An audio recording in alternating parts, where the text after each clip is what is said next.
زبور کی پہلی کتاب سام 1۔ حقیقی مبارک حالی۔ مبارک ہے وہ آدمی جو شریروں کی صلاح پر نہیں چلتا اور خطا کاروں کی راہ میں کھڑا نہیں ہوتا اور ٹھٹھا بازوں کی مجلس میں نہیں بیٹھتا، بلکہ خداوند کی شریعت میں اس کی خوشنودی ہے اور اس کی شریعت پر دن رات اس کا دھیان رہتا ہے۔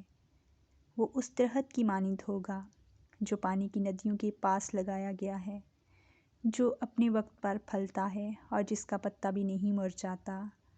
سو جو کچھ وہ کرے برابر ہوگا۔ شریر ایسے نہیں، بلکہ وہ بھوسے کی مانند ہیں جسے ہوا اڑا لے جاتی ہے۔